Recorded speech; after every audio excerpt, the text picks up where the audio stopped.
limiting factor to most of the young people. You see, when you look at employment, we the employers, we usually pay a salary that is limited just to survival. When you look at all your salaries, even you the media people, you'll find that in most cases, your salary is within the limits of your expenses. Income, salary is always equal to expense. Even if I decided to promote you to a manager and increase your salary maybe from 1 million to 2 million, you'll find that I would expect you to live up to the standard of your status. If you didn't have a car, you'll have to buy a car. If you used to live in a neighborhood, the poor neighborhood, you'll have to move to a better neighborhood.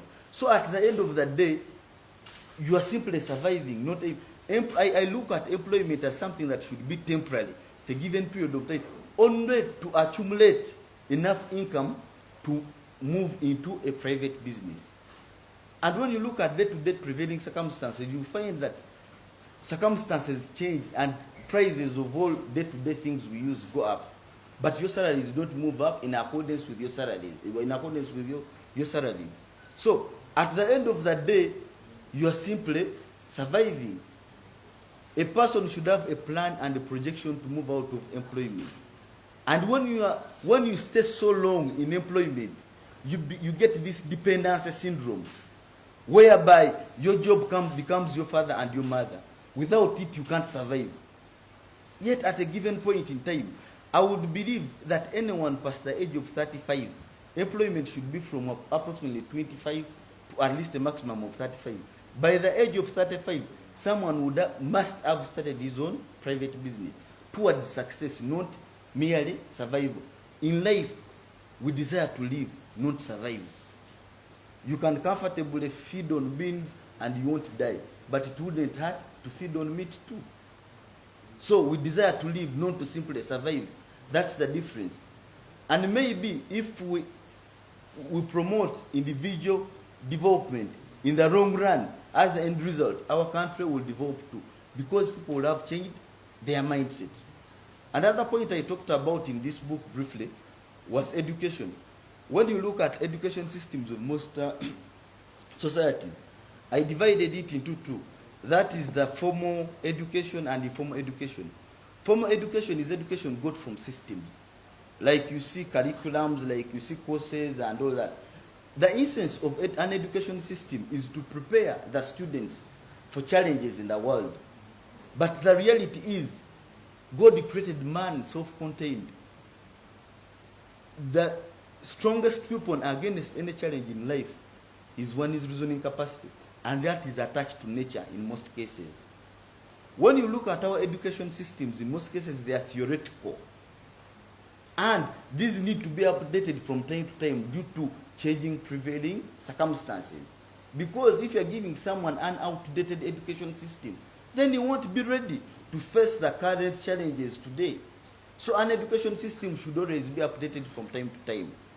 Otherwise, bringing out a person being qualified from an outdated education system is simply like sending soldiers to a war with guns but without bullets.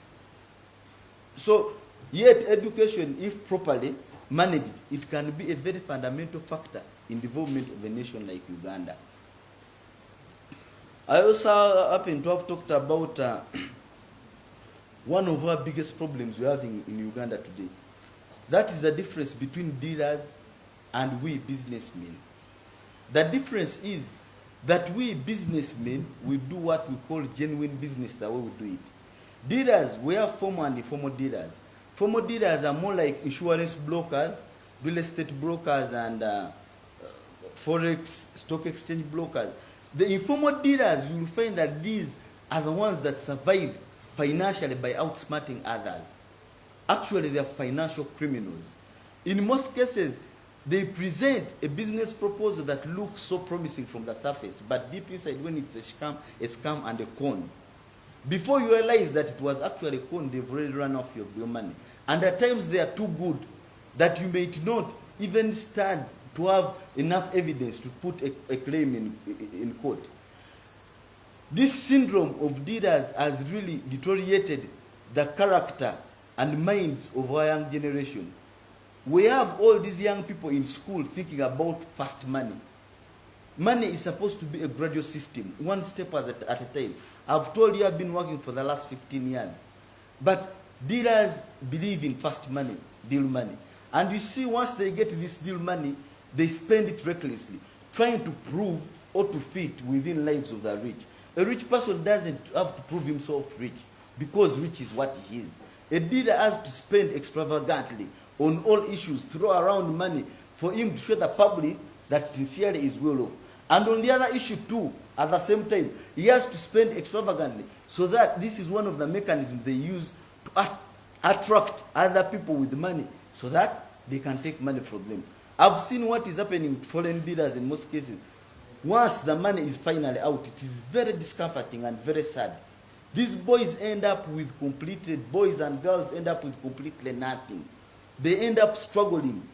You know, it is like, it is like trying, I once said, it is like getting power from a transformer and trying to bring it a 3-phase voltage. You try to bring it into the house using these 2mm wires.